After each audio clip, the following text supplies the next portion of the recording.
जय जगन्नाथ नमस्कार। आसतु नजर पकईवा आज टॉप न्यूज अपडेट कौन सब रही किंतु ता पूर्व आपण मानक गोटे अनुरोध भिडटी संपूर्ण देखि सुचिंतित मतामत दिंतु। जो मैंने चैनल को प्रथम कर सब्सक्राइब करूँ एवं आसुवा बेल आइकन को प्रेस करूँ जहाँफल प्रत्येक नूतन भिडर नोटिफिकेशन आप सर्वप्रथम पाइपर। तेज आसतु नजर पकईवा आज प्रमुख खबर गुड़िक। आज प्रथम खबर सरकार पक्षर सामाजिक सुरक्षा योजन वृद्धावस्था भिन्नक्षम विधवा को भत्ता प्रदान कर 80 वर्षर ऊर्ध्ववयस्क व्यक्ति को वर्धित भत्ता मासिक 3000 टंका प्रदान कर मात्र यार व्यतिक्रम देखा मिली राजगंजपुर ब्लॉक अंचल में। यही ब्लॉक गड़ीघाटी पंचायतर ब्रह्मपुरा ग्राम में मालती जेना वार्धक्य उपनीत होगा सहित पक्षाघात रोग में पीड़ित से वर्षे पूर्व वार्धक्य भत्ता आवेदन करते मात्र एजाएँ मिल नथिबारु दुखरे कातिपात कर ब्रह्मपुरा ग्रामर जस्नाराणी परिडा विधवा भत्ता, रुक्मिणी साहू वर्धित भत्ता, टिकायतपुर ग्रामर बासंती प्रधान एवं दामोदर माहल वर्धित भत्ता पाइबार वंचित होती। केवल गड़ीघाटी पंचायत नुहे यही ब्लॉकर अन्य 15टी पंचायत बहु योग्य व्यक्ति भत्ता पाइबार वंचित हो आछंती। योग्य व्यक्ति को यथाशीघ्र भत्ता प्रदान करने संपृक्त प्रशासनिक अधिकारी लोकप्रतिनिधि दृढ़ पदक्षेप नेवाकू पूर्वतन समिति सभ्य सुशांत परिडा, समाजसेवी लक्ष्मण परिडा एवं गड़ीघाटी पंचायतर बहु बुद्धिजीवी दृढ़ दाबी जणाइछन्ति। परवर्ती खबर मोरडा थाना अधीन 5 गछिया ग्रामर संकर्षण धनिक बयस 45 वर्ष 7 मास पूर्व निज स्त्री को हत्या अभियोग में जेल थिबा बेले मासे तले जमीन रे मुकुली थिले।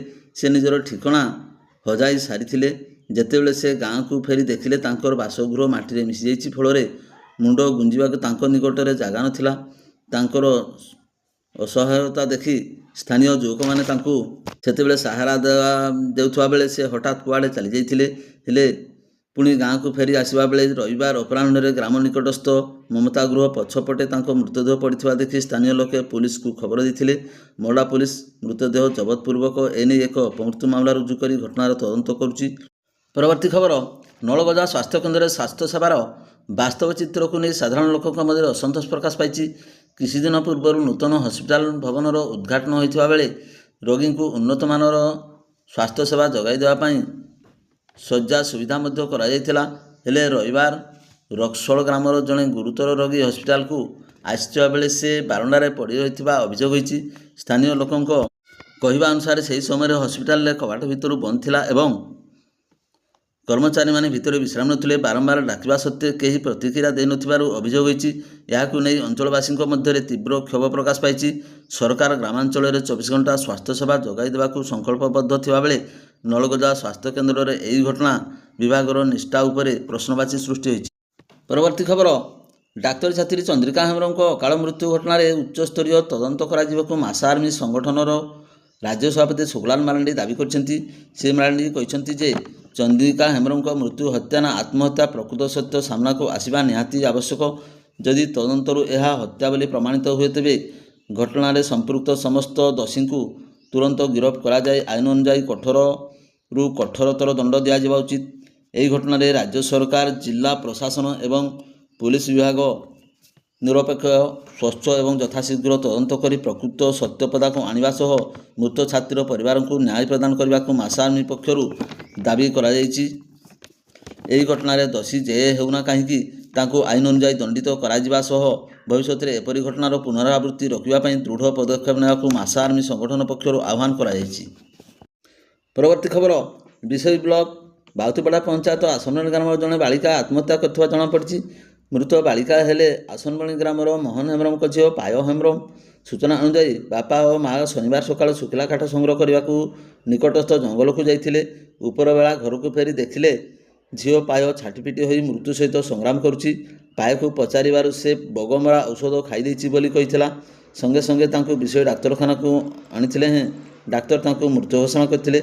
एने विषय थाना एक अपमृत्यु केस नंबर 14/26 रुजु हो घटनार तदंत जारी रही बोली तदंत अधिकारी रश्मिता दास कहते।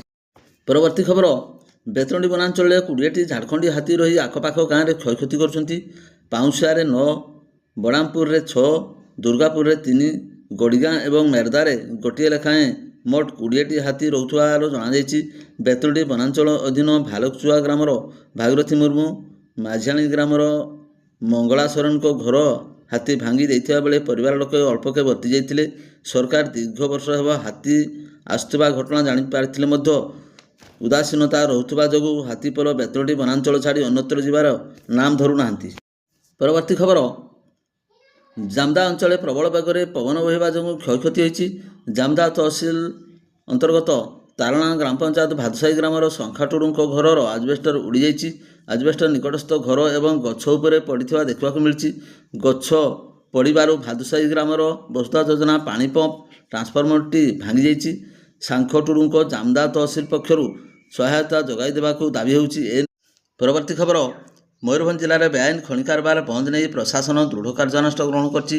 ସେହିପରି ଦୀର୍ଘ ବର୍ଷ ହେଲା ଖଣି ମାଲିକ ରାଜସ୍ୱ ଦେୟ ବାବଦ ବକେୟା ରଖିଥିବାରୁ ଜିଲ୍ଲା ପ୍ରଶାସନ ପକ୍ଷରୁ ବଡ଼ ଧରଣର ଚଢ଼ାଉ କରାଯାଇଛି। ରାଇରଙ୍ଗପୁର ସହରରେ ରହୁଥିବା ଏବଂ ପୁରୁଣାପାଣି ଭାଲୁବସା ଲୁହା ଖଣି ମାଲିକ ଜୟକିଶୋର ଚୌବେଙ୍କ ଅଣାଡୁବାସ୍ଥ ବାସଭବନରେ ପୂର୍ବାହ୍ନରେ ଜିଲ୍ଲା ପ୍ରଶାସନ ପକ୍ଷରୁ ଚଢ଼ାଉ କରାଯାଇଥିଲା।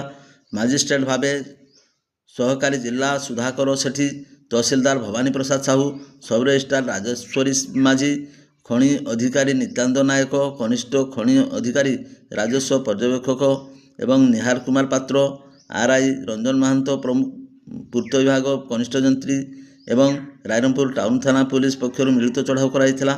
ରାଜସ୍ୱ ଥାନା ଦେୟ ବାବଦରେ 2018ରେ ତାଙ୍କ ନାମରେ 2ଟି ମାମଲା ରୁଜୁ ହୋଇଥିଲା। ପ୍ରଥମ ମାମଲାରେ 8,47,143,193 ଟଙ୍କା ଏବଂ ଦ୍ୱିତୀୟ ମାମଲାରେ 3,48,32,211 ଟଙ୍କାକୁ ମିଶାଇ ମୋଟ 11,58,69,404 ଟଙ୍କା ବକେୟା ରହିଛି। ଜିଲ୍ଲାପାଳ ହେମକାନ୍ତ ସହେ ଏବଂ ସମ୍ପୃକ୍ତ ଜିଲ୍ଲା ତହସିଲଦାରଙ୍କୁ ଆସନ୍ତା 7 ଦିନ ମଧ୍ୟରେ ଚିହ୍ନଟ କରାଯାଇଥିବା ସମସ୍ତ ସମ୍ପତ୍ତିକୁ ଅକ୍ତିଆରକୁ ନେବା ସହ ଏହାର ମୂଲ୍ୟ ନିର୍ଦ୍ଧାରଣ କରି ରିପୋର୍ଟ ଦାଖଲ କରିବାକୁ ନିର୍ଦ୍ଦେଶ ଦେଇଛନ୍ତି।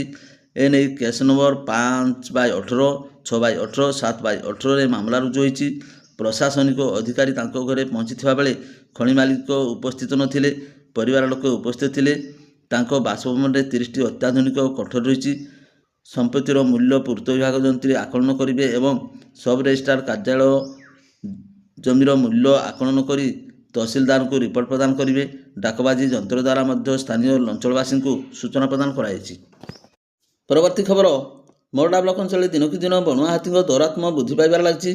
ରାତି ହେଲେ ହାତୀପଲ ଖାଦ୍ୟ ଅନ୍ୱେଷଣରେ ଜନବସତି ମୁହାଁ ହେଉଥିବା ବେଳେ ଗାଁ ଭିତରେ ପ୍ରବେଶ କରି ଘର ଭାଙ୍ଗିବା ସହ ବାଡ଼ିରେ ପଶି ଆମ୍ବ, କଦଳୀ, ସପୁରୀ ଆଦି ଫଳ ଖାଇ ବ୍ୟାପକ କ୍ଷୟକ୍ଷତି ଘଟାଉଛନ୍ତି। ମିଳିଥିବା ସୂଚନା ଅନୁସାରେ ରାତିରେ ହାତୀପଲ ମୋରଡା ବ୍ଲକ ରାସଗୋବିନ୍ଦପୁର ବନାଞ୍ଚଳ ଖେଜୁରିଆ ଗ୍ରାମରେ ପଶି ପୀତାମ୍ବର ସୋରେନ ଏବଂ ରାମନଗର ଗ୍ରାମର ମୁନା ମାରଣୀଙ୍କ ଘର ଭାଙ୍ଗିଛନ୍ତି।